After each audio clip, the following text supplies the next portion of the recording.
Halo teman-teman, kembali lagi dalam channel Segala Rupa Handa Purnama. Masihkah ingat video aku yang baru saja aku upload? Nah, ini adalah terusan tes bakat skolastik penalaran logis untuk nomor berikutnya, yaitu nomor 11. Kita langsung saja pada soal. Siswa kelas 3 baru naik ke kelas 4. Jika sudah lulus ujian perkalian. Dani dan Seno adalah siswa kelas 4. Dani dan Seno pasti mampu mengerjakan ujian perkalian. Ini jelas. Jadi nomor A ini, pilihan jawaban A ini paling benar. B, Seno tidak lulus ujian perkalian. Ini salah karena Seno naik ke kelas 4, tentu Seno lulus ujian perkalian. C, Dani tidak lulus ujian perkalian. Ini sama dengan B. D, Dani dan Seno belum tentu mampu mengerjakan ujian perkalian.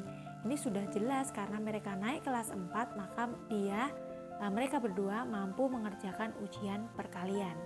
E, Dani lebih pandai daripada Seno. Tidak ada pernyataan yang menyatakan lebih pandai mana.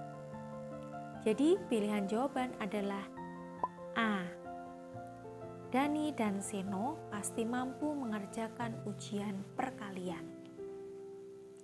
Kita lihat kunci jawaban A. Kita lanjut pada soal nomor 12. Susi selalu libur di hari Senin. Ia menggantikan jadwal rekan kerjanya di hari Minggu.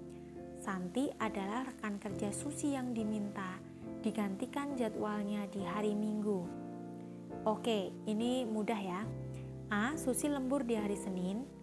Salah. B. Susi tidak libur sama sekali minggu depan. C. Susi libur di hari Senin minggu depan. D. Santi tidak libur sama sekali. E. Susi dan Santi tidak libur sama sekali.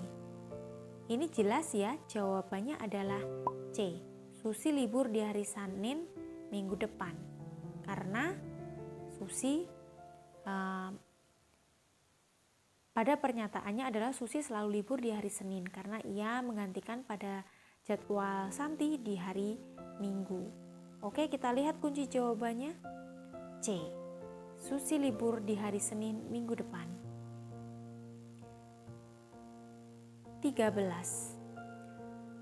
Salah satu syarat diterimanya sebagai PNS adalah lulus dengan tes CPNS.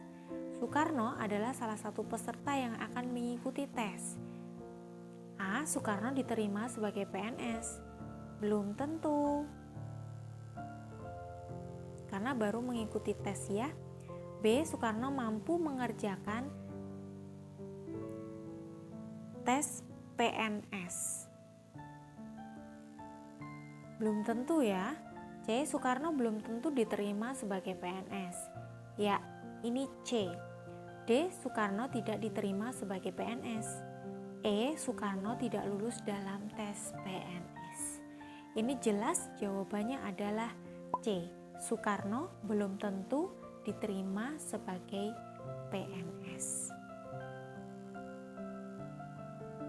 Sama ya, jawabannya adalah C.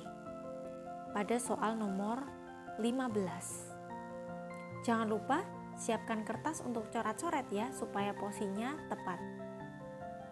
Dalam pemilihan ketua kelas 6, perolehan suara Ahmad tidak kurang dari Coni dan tidak lebih dari Eka. Perolehan suara Beta sama dengan Ahmad dan tidak lebih dari Eka. Perolehan suara Dodi tidak lebih dari Beta dan kurang dari Coni. Siapakah yang terpilih sebagai ketua kelas? Nah, kalau dari saya coret-coretnya seperti ini. Jadi dengan susunan kalau orang Jawa tuh caplok-caplokan. Jadi mana yang lebih besar, mana yang lebih kecil seperti itu. Jadi jawabannya adalah C. Eka. Kita lihat kunci jawabannya. C. Eka. Jadi kalau dikunci, itu susunan Eka yang paling kanan, itu dia paling banyak. Tapi kalau coret-coretan saya, itu yang di paling kiri itu yang paling banyak. Jadi sama aja. Oke, jadi jawabannya adalah C. Eka. Lanjut pada soal nomor 16. 5 orang pedagang bakso menghitung hasil penjualan dalam satu hari.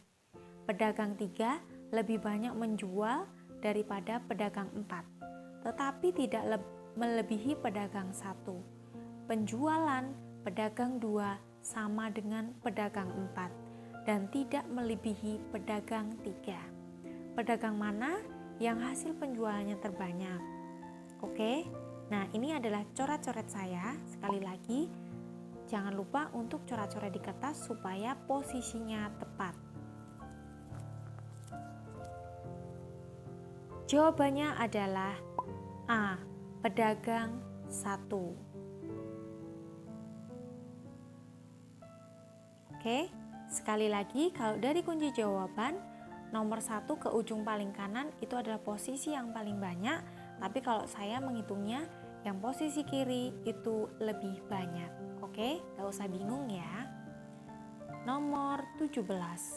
Kita lanjut ke soal nomor 18. Seorang presenter acara hiburan harus membaca surat yang dikirim pada para pemirsa. Surat A dibaca menjelang akhir acara. Surat B dibaca lebih dahulu dari surat A tetapi bukan sebagai surat pembuka. Surat C dan D dibacakan berurutan di antara surat E dan B. Surat siapakah yang dibaca paling awal? Oke, kalau dari saya seperti ini. Jawabannya adalah E.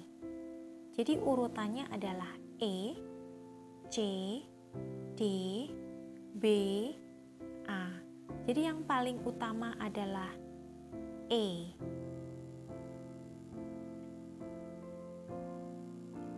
Yap, jawabannya adalah E. Nomor 19. Farhan menyenangi buku-buku fiksi. Meta penggemar komik dan ensiklopedia. Mayang membeli segala macam novel dan beberapa kamus.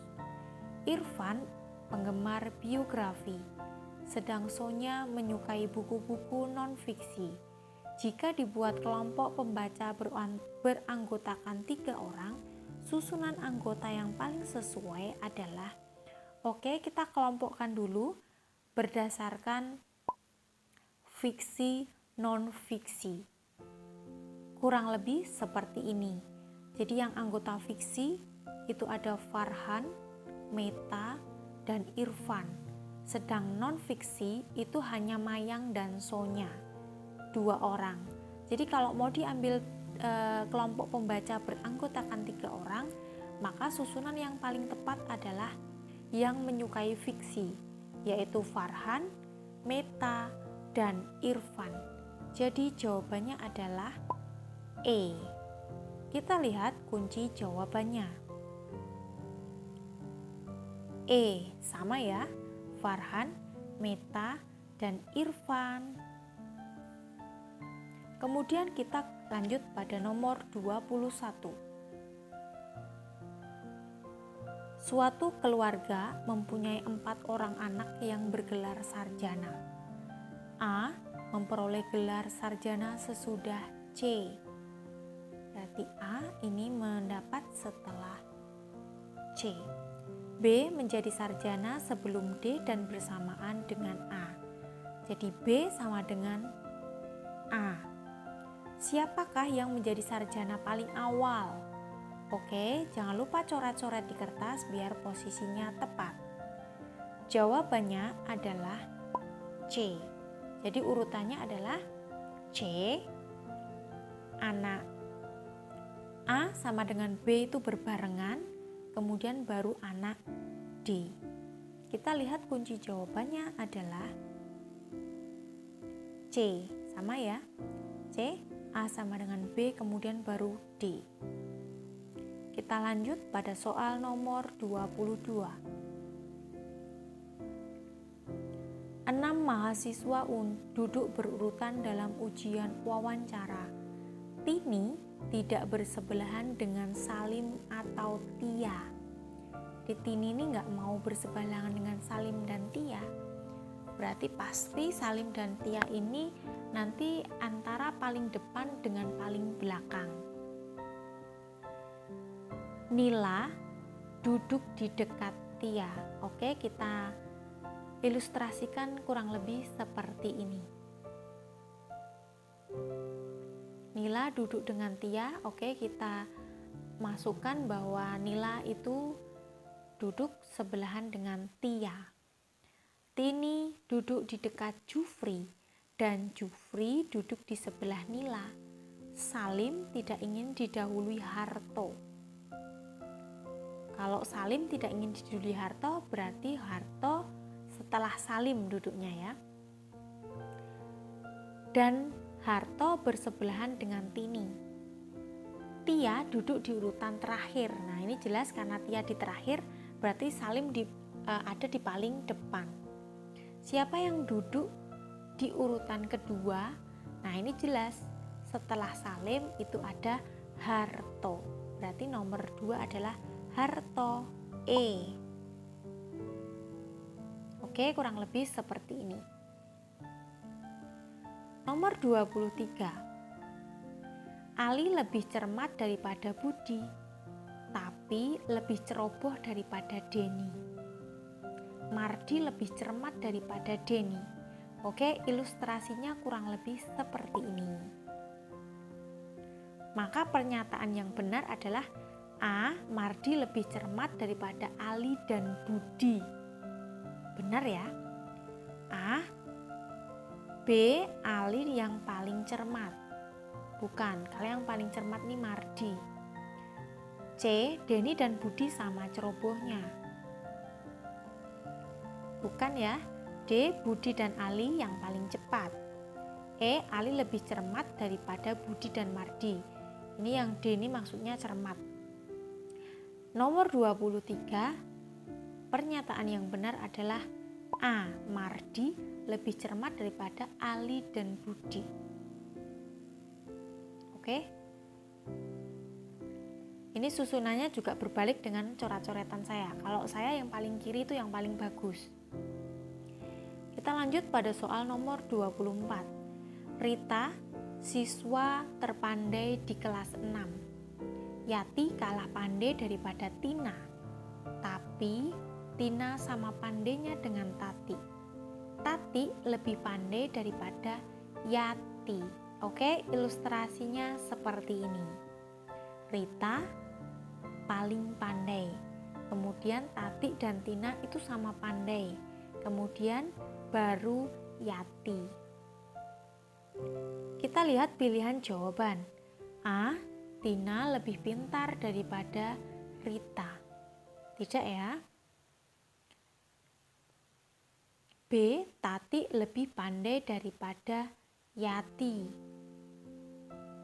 Yap, ini benar.